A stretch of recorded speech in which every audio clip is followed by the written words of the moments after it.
శ్రీమాత్రే నమ. జయ గురు దత్తాత్రేయ నమ.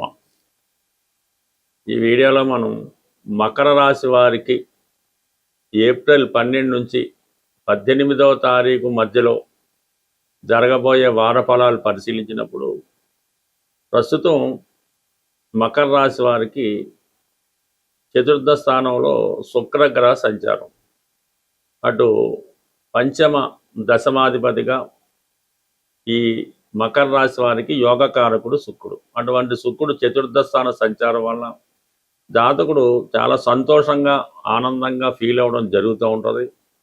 ఏదో ఒక శుభకార్యంలో పాల్గొనడం జరుగుతూ ఉంటుంది. గృహానికి అవసరమైనటువంటి గృహోపకరణాలు అవి సేకరించడం, గృహాన్ని అందంగా తీర్చిదిద్దడం జరిగే అవకాశం ఉన్నది. అలాగే వృత్తిపరంగా గతంలో ఉన్నటువంటి చాలా చికాకులు తొలగిపోయి సౌకర్యవంతంగా ఉండడం జరుగుతూ ఉంటుంది. మొత్తం మీద ఈ మకర రాశి వారు ఏ సమస్యనైనా ధైర్యంగా ఎదుర్కొనే పోరాడే శక్తి ఉంటుంది.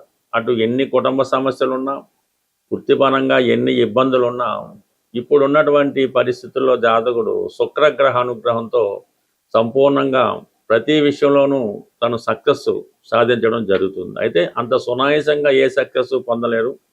నెమ్మదిగా శుక్రుడు ఈ వారం చివరలో తన స్వక్షేత్రానికి చేరడం ఈ రాశి వారికి మరింత బలాన్ని, మరింత అదృష్టాన్ని చేకూర్చే అవకాశం ఉంది.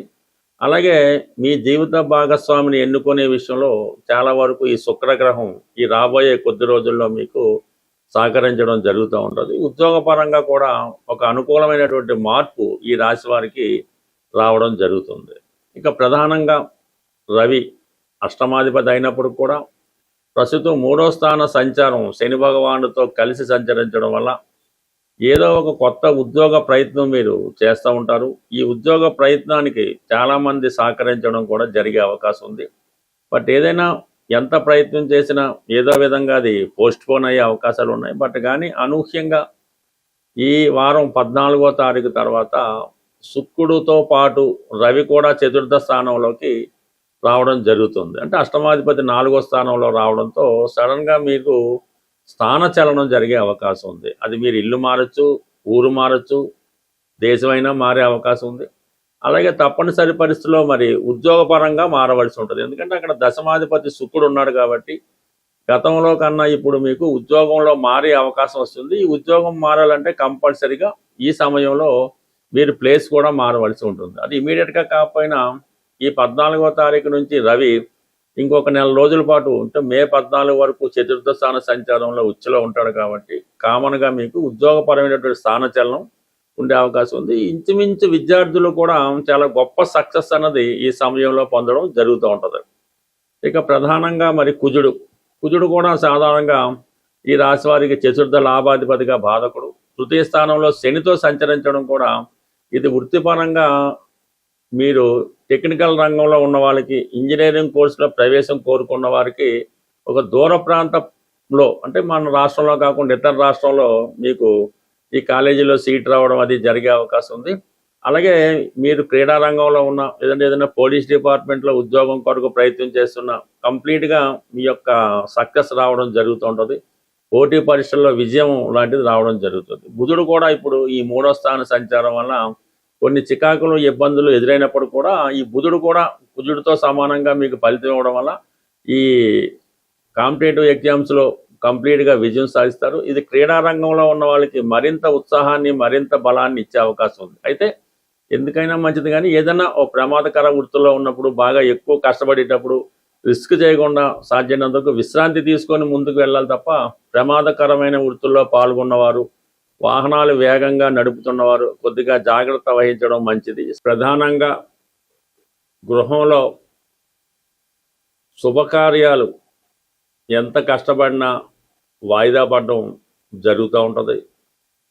ఇంట్లో ఒకరికి సరైనటువంటి సత్సంబంధాలు లేకపోవడం, ఇంటి అవసరాలకి తేవలసినటువంటి వస్తువులు కానీ సదుపాయాలు కానీ సమకూర్చడంలో విఫలం అవుతూ ఉంటారు.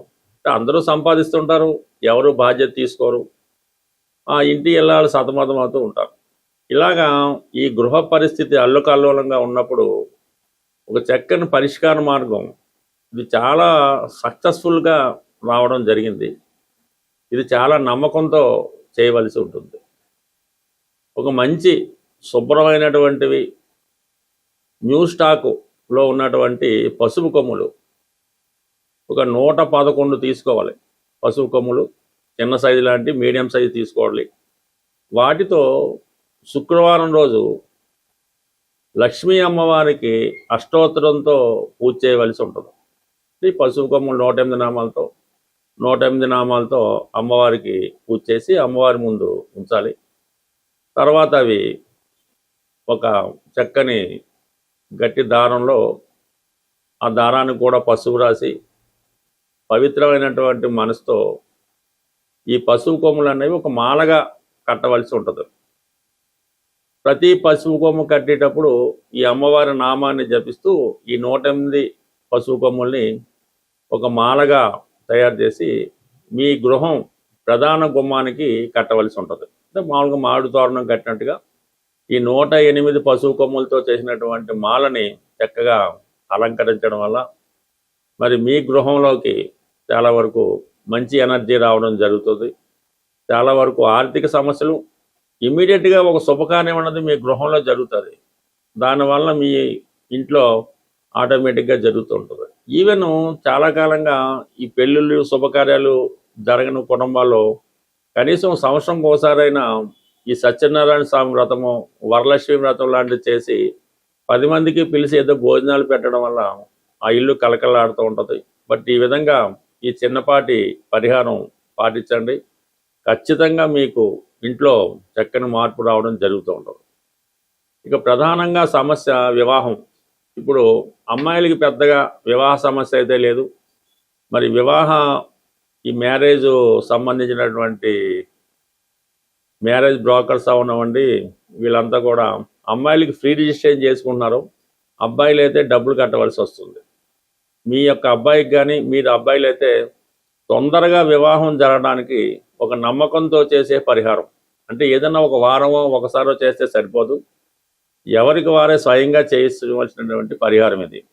ప్రధానంగా అబ్బాయిలు మంగళవారం రోజు ఆంజనేయ స్వామి వారి ఆలయంలో సాయంకాలం పూట జిలేబీ పంచిపెట్టవలసి ఉంటుంది అక్కడ ఉన్నటువంటి భక్తులకి.